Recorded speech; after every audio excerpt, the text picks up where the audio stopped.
पिछले क्लास में हम लोग बात किए थे गॉसेस लॉ की। और आज हम लोग गॉसेस लॉ के एप्लीकेशन सीखने जा रहे हैं, है ना। थोड़ा सा एक बार हम लिख दें गॉस लॉ हम लोग पिछले क्लास में क्या बात किए थे। तो उन्होंने बताया कि कोई भी क्लोज्ड सरफेस है तो उस सरफेस के अलोंग अगर एक इंटीग्रेशन किया जाए, उस पूरे सरफेस के थ्रू फ्लक्स निकाला जाए इलेक्ट्रिक फील्ड का, तो ई डॉट डी एस को इंटीग्रेट कर दें। डीएस होगा सरफेस पे छोटा सा कोई एरिया एलिमेंट, और ई होगा वहां पे नेट इलेक्ट्रिक फील्ड। और पूरे सरफेस के अलॉन्ग इस इंटीग्रेशन को अगर कर दिया जाए तो ये देगा उस सरफेस के अंदर कितना चार्ज इनक्लोज्ड है अपॉन एप्सिलॉन नॉट। ये इतना आता है। ये गॉसेस लॉ था। अच्छा, इसमें ना यहाँ पे जब इंटीग्रेशन हम लोग कर रहे थे तो यहाँ पर ऐसा एक गोल भी बना देते हैं। इसको कहते हैं क्लोज्ड सरफेस इंटीग्रल कर रहे हैं हम लोग। ऐसे सरफेस पे इंटीग्रेशन कर रहे हैं जो क्लोज सरफेस है, और पूरे सरफेस के अलॉन्ग इंटीग्रेशन कर रहे हैं हम लोग, है ना। तो इसको क्लोज सरफेस इंटीग्रेशन कहते हैं। और पूरा सरफेस के अलॉन्ग इंटीग्रेट किया जाए तो उसके अंदर जो चार्ज इंक्लोज होगा अपॉन एप्सिलॉन नॉट, इतना रिजल्ट आता है। तो ये गॉसेस लॉ था। इसको इसके एप्लीकेशंस अब सीखने जा रहे हैं हम लोग, जिसमें से 3 एप्लीकेशंस होते हैं। पहला तो है कि कहीं किसी सरफेस के थ्रू या किसी एरिया के थ्रू फ्लक्स निकालना हो तो कैसे निकाला जाएगा, गॉसेस लॉ यूज करके वो सीखा जाएगा। फिर टू फाइंड चार्ज इनक्लोज्ड, कोई क्लोज बाउंड्री है उसके अंदर चार्ज कितना इनक्लोज होगा, गॉस लॉ को यूज करके कैसे पता करेंगे, ये सीखा जाएगा। और फिर टू फाइंड इलेक्ट्रिक फील्ड, किसी जगह पर किसी चार्ज डिस्ट्रीब्यूशन के कारण कितना इलेक्ट्रिक फील्ड बनता है, गॉसेस लॉ को यूज करके इसको भी निकालना सीखा जाएगा। चलिए, तो सबसे पहले शुरू करते हैं पहला, टू फाइंड इलेक्ट्रिक फ्लक्स।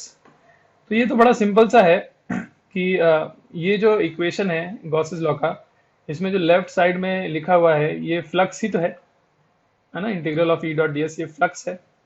तो flux through a surface is, close surface के थ्रू फ्लक्स जो होगा वो charge enclose upon epsilon not होगा।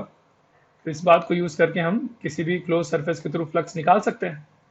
अब जैसे कुछ एग्जांपल्स हैं, देखो यहाँ पे लिखा है, क्वेश्चन है answer the questions asked below the figures. ये कुछ फिगर्स बने हुए हैं और नीचे इनसे रिलेटेड क्वेश्चंस हैं।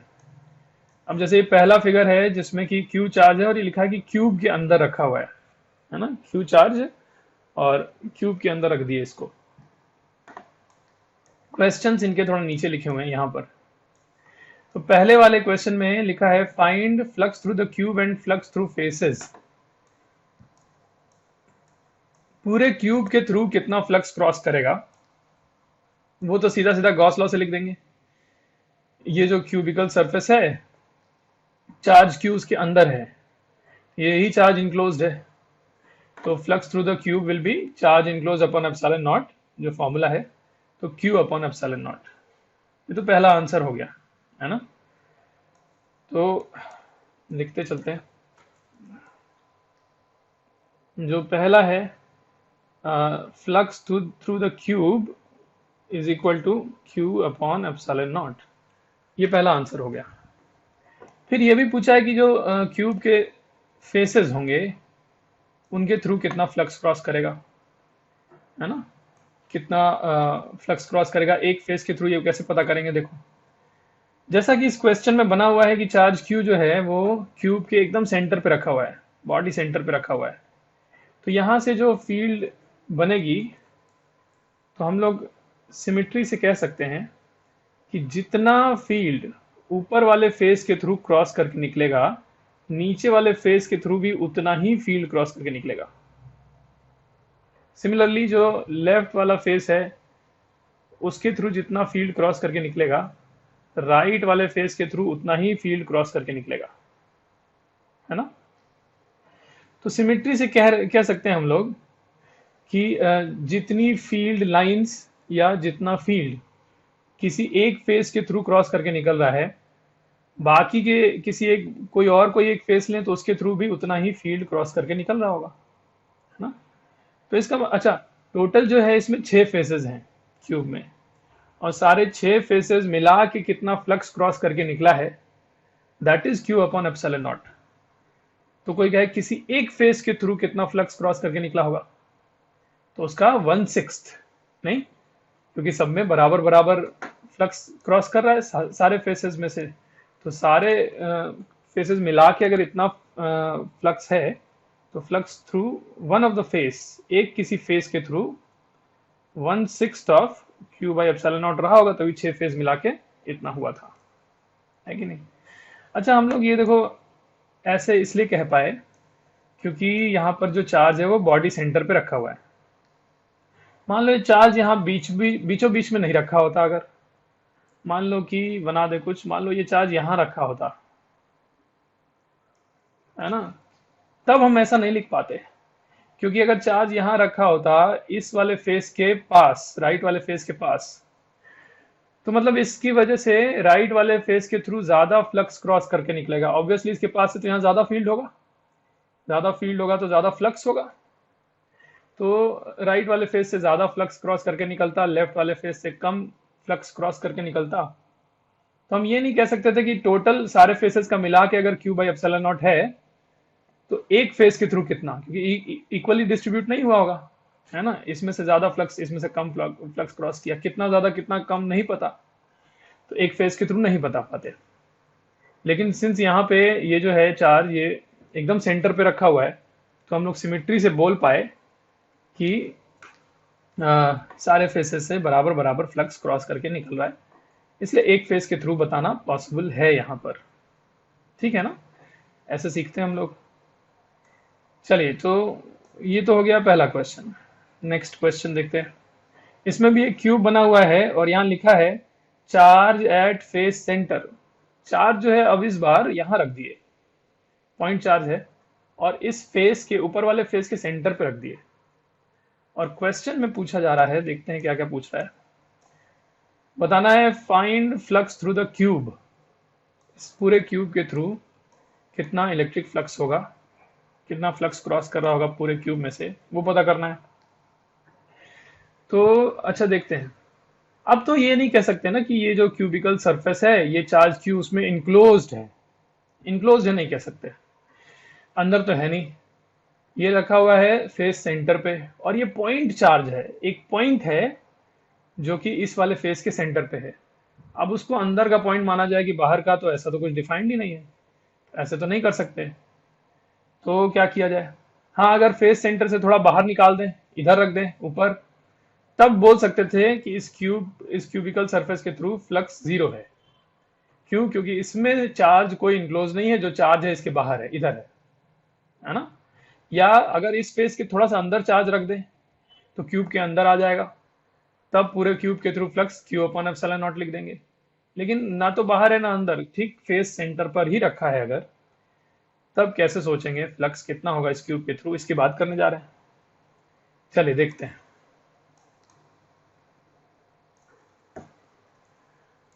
क्यूब एक बना लेते हैं, ये क्यूब है और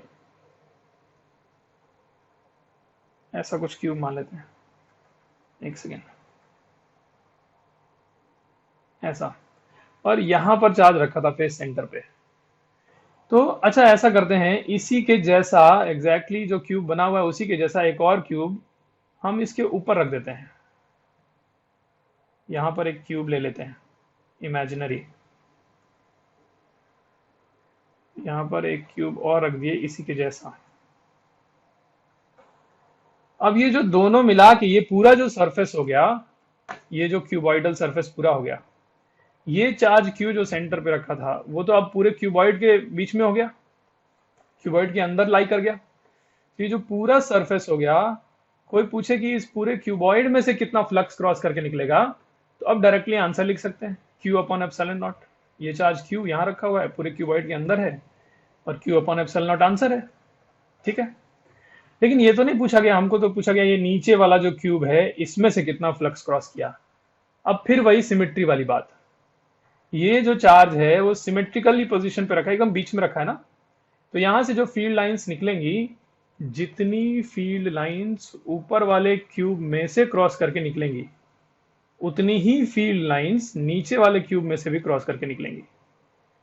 कहने का मतलब जितना फ्लक्स ऊपर वाला जो क्यूब बनाए हैं उसमें से क्रॉस करके निकल रहा है, उतना ही फ्लक्स नीचे वाले क्यूब में से भी क्रॉस करेगा।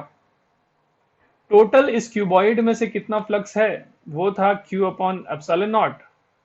तो इसका ये वाला जो नीचे वाला क्यूब है उसमें से कितना फ्लक्स होगा, वो होगा, आंसर लिखने जा रहे हैं अब, जो आंसर पूछा गया था क्यूब, जो नीचे वाला क्यूब है उसमें से half of Q by epsilon not, है ना। देख रहे हैं ना सिमिट्री से कैसे कर रहे हैं। लॉजिक यही है कि जितनी फील्ड लाइंस ऊपर वाले में से क्रॉस करके निकलेंगी उतनी ही फील्ड लाइंस नीचे वाले क्यूब में से भी क्रॉस करके निकलेंगी।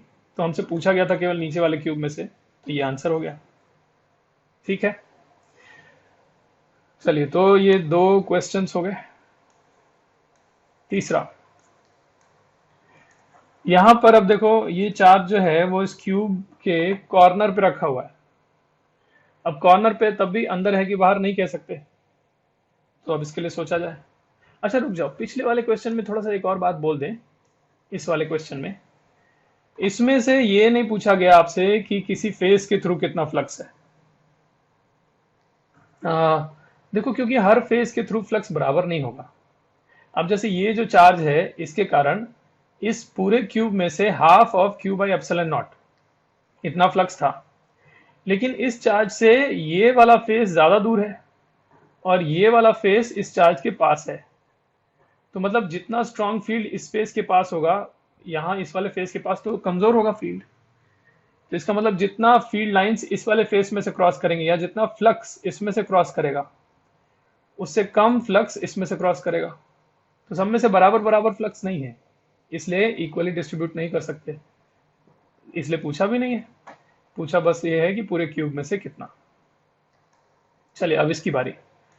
इसमें कॉर्नर पे रख दिए हैं चार्ज और क्वेश्चन देखते हैं क्या पूछा गया है। पूछा है find flux through the cube और फ्लक्स थ्रू फेसेस। पूरे क्यूब में से कितना और फेसेस में से कितना। तो पूरे क्यूब में से फ्लक्स कितना है ये कैसे पता करेंगे। तो अब तो शायद आपको आइडिया लग रहा होगा हम क्या करने जा रहे हैं, है ना। इस चार्ज को फिगर हम कंप्लीट ऐसे की करेंगे, ये चार्ज अंदर अंदर लाई कर जाए। तो ये जो क्यूब है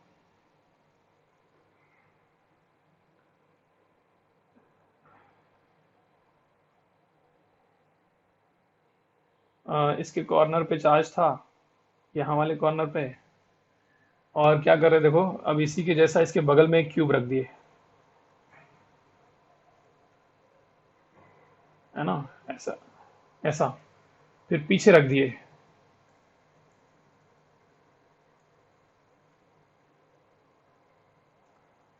और एक इधर रख दिए। तो ये चार चार क्यूब्स हो गए, और इसी तरह के चार क्यूब्स इसके ऊपर रख दिए जाए ताकि ये फिगर कंप्लीट हो जाए, ताकि ये चार्ज पूरा का पूरा इनक्लोज हो जाए।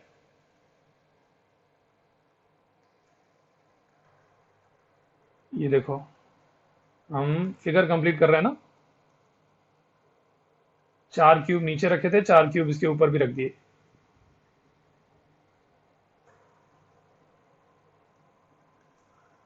और ऐसे लाइंस बना दे,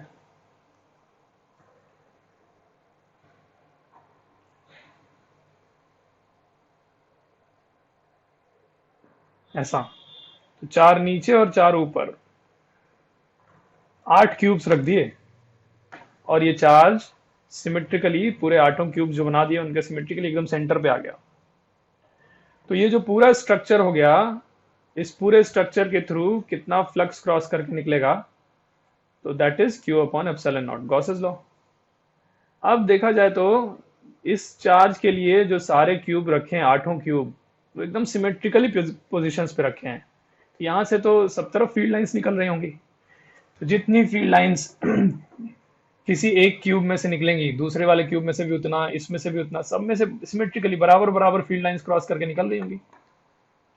तो कोई कहे कि ये वाला जो क्यूब है इसमें से कितना फ्लक्स क्रॉस किया, तो जितना टोटल था उसका 1/8 पार्ट इसमें से निकला होगा। सिमेट्रिकल डिस्ट्रीब्यूशन कर दिए, तो आंसर्स लिख दें। फ्लक्स थ्रू द क्यूब जो बताना था हमें, ये वाला क्यूब में से फ्लक्स कितना है, that is equal to 1/8 of Q by epsilon not. ये एक आंसर हो गया। चलिए, और इसमें एक और चीज पूछा है कि किसी एक फेस के थ्रू कितना फ्लक्स है ना। अब देखो यहां से सबसे पहले अगर इस फेस की बात करें, ए बी सी डी, ये वाला जो फेस है, इस फेस के थ्रू कोई फ्लक्स क्रॉस करके नहीं निकल रहा होगा। एक बार देखिए हम ऐसा क्यों कह रहे हैं। इस फेस पर कोई सा भी एक छोटा सा अगर एरिया ले लें, मान लो यहां पर एक छोटा सा एरिया एलिमेंट ले लिए, तो एरिया वेक्टर इधर की तरफ होगा, डीएस वेक्टर, है ना। और यहां पर फील्ड किधर की तरफ होगा, ये चार्ज से रेडियली अवे, तो इस सरफेस के अलोंग एक लाइन ऐसे बनेगी और ये इधर की तरफ फील्ड, नहीं मतलब टेंजेंशियल टू द सरफेस। इस पॉइंट पर जो फील्ड होगा वो सरफेस के अलोंग ही तो होगा। चार्ज, ये चार्ज यहाँ कॉर्नर पे रखा है, तो वो अपने से रेडियली अवे, मतलब सरफेस के अलोंग ही तो यहाँ पर फील्ड बना रहा होगा। तो यहाँ जो डीएस एरिया वेक्टर लिए हैं उसमें से फ्लक्स तो जीरो हो गया, क्योंकि ये जो फील्ड है ये एरिया वेक्टर के सरफेस के अलोंग है ना। और डॉट प्रोडक्ट करते हैं तो ये 90 डिग्री है ना, है कि नहीं। एरिया वेक्टर बाहर की तरफ और सरफेस के अलोंग टेंजेंट की तरफ फील्ड, तो डॉट प्रोडक्ट जीरो। और ऐसा इसी एरिया के थ्रू नहीं होगा। इस ऊपर वाले फेस पर कोई सा भी कोई एरिया ले लें, तो हर जगह पे जो फील्ड का डायरेक्शन होगा वो सरफेस के अलोंग ही होगा, नहीं, क्योंकि चार्ज से रेडियली अवे बनाएंगे तो सरफेस के अलोंग ही तो आंसर आएगा। तो इसलिए इस ऊपर वाले फेस के हर छोटे छोटे एरिया में से फ्लक्स जीरो है, तो टोटल ऊपर वाले फेस में से फ्लक्स जीरो ही हो जाएगा। सही बात है। अच्छा, तो ये तो बात हुई कि ऊपर वाले फेस जो A B C D face है उसमें से फ्लक्स जीरो है। अच्छा, और इसके अलावा ये वाला अगर फेस ले लें, ये इससे दिखाते हैं, देखो डी सी जी एच, ये जो फेस है डी सी जी एच, इस फेस के थ्रू भी फ्लक्स जीरो ही होने वाला है। क्यों जीरो होने वाला है? वही लॉजिक जैसा ऊपर वाले फेस के लिए दिए थे। ये जो डी सी जी एच वाला फेस है, उस वहां पर कोई अगर एरिया एलिमेंट ले लें, तो डीएस तो चलो बाहर की तरफ हो गया, लेकिन जो फील्ड का डायरेक्शन होगा क्या होगा? वो तो यहाँ चार्ज रखा है तो सरफेस के अलोंग ही ना फील्ड होगा। सरफेस के कॉर्नर पे चार्ज है तो वहां से जो फील्ड लाइंस बनेंगी वो सरफेस के अलोंग ही होंगी। तो इस पॉइंट पर जो फील्ड होगा वो सरफेस के अलोंग होगा, और एरिया वेक्टर बाहर की तरफ है तो डॉट प्रोडक्ट जीरो होगा। इसलिए हर एरिया, छोटे छोटा जो एरिया एलिमेंट लेंगे सरफेस पर, वहां पर फील्ड टेंजेंशियल ही होगा, इसलिए फ्लक्स विल बी जीरो। तो जो ऊपर वाला फेस है उसमें से फ्लक्स जीरो आया, जो राइट वाला फेस है डी सी जी एच उसमें से फ्लक्स जीरो आया। इसी तरह से जो पीछे वाला फेस है ए ई एच डी, इस वाले फेस में से भी फ्लक्स जीरो होगा, क्योंकि फील्ड लाइंस अगर सरफेस के किसी पॉइंट पर देखेंगे तो टेंजेंशियल होने वाली है ना। तो इसलिए ये जो तीन फेस हैं इसमें से फ्लक्स जीरो हो गया। अब बच गए तीन और फेस, इनमें से फ्लक्स जीरो नहीं है। अब जैसे कि यहां पर ये जो ए बी एफ ई, ये वाला जो फेस है, इसमें से फ्लक्स जीरो नहीं होगा ना। सोचो क्या, यहां से जो चार्ज से फील्ड लाइन बनेगी वो इधर से आके यहां से क्रॉस करेगी, सरफेस के टेंजेंशियल नहीं होगी। यहां से फील्ड लाइन ऐसे आके इसमें से क्रॉस करेगी, तो कुछ ना कुछ फ्लक्स होगा, है ना। तो वो फ्लक्स पता किया जा सकता है। सिमिलरली ये जो होगा बी एफ जी सी, इसमें से फ्लक्स जीरो नहीं होगा, है ना, कुछ आएगा फ्लक्स। और एक नीचे वाला जो बेस वाला है ई एफ जी एच, इसमें से भी फ्लक्स जीरो नहीं होगा। ये तीन फेसेस हैं जिनमें से फ्लक्स होगा, बाकी के तीन में से जीरो हो गया। ऑल्सो इस चार्ज के लिए जो कॉर्नर पे रखा है उसके लिए ये वाला फेस जैसे पोजीशन पे रखा है, एकदम सिमेट्रिकल पोजीशन पे ये वाला फेस है, और एग्जैक्टली सिमेट्रिकल पोजीशन पे नीचे वाला फेस है। मतलब इस फेस के जो पॉइंट्स हैं वो इस चार्ज से जितने जितने दूरी पे हैं, इस फेस के वही करस्पॉन्डिंग पॉइंट्स इस चार्ज से उतने उतने दूरी पे होंगे। सिमेट्रिकल होगा ना। सही बात है कि नहीं? सोचो ये स्क्वायर, अगर क्यूबिकल अगर रूम होता, इस रूम का एक कॉर्नर से ये वाली दीवार और ये वाली दीवार, इधर वाली और इधर वाली दीवार एकदम सिमेट्रिकल पोजीशन पे होती है कि नहीं? वैसे ही तो हम कह रहे हैं कि ये जो तीन फेसेस हैं, ऊपर वाला, सॉरी, ये ए बी एफ ई वाला, फिर बी सी जी एफ वाला, और एक ई ई एफ जी एच वाला नीचे वाला, ये तीनों फेसेस के थ्रू बराबर बराबर फ्लक्स क्रॉस करेगा। और पूरे क्यूब में से कितना फ्लक्स है वो तो निकाल ही चुके हैं, इन्हीं तीनों में से बराबर बराबर क्रॉस किया है, 1/3 कर देंगे तो आंसर आ जाएगा, क्योंकि बाकी तीन में से तो 0 आया है। चलिए तो आंसर लिखने जा रहे हैं, पूरे क्यूब में से इतना है। अच्छा ये लिख दें कि ए बी सी डी में से फ्लक्स 0 है, flux through face A, B, C, D is equal to 0. Then flux through ये वाला face G sorry D, C, G, H, D, C, G, H ये भी 0 है। और एक और होगा पीछे वाला A, E, H, D, flux through A E H D भी 0 है। ये तीनों 0 हो गए। और ये जो बचा A B F E, flux through A B F E is equal to, अच्छा तीनों एक साथ लिख देते हैं यहाँ पे, ए बी एफ ई हो गया, फिर B C G F, flux through B C G F is equal to, और तीसरा वाला कौन सा हो गया, नीचे वाला ई एफ जी एच,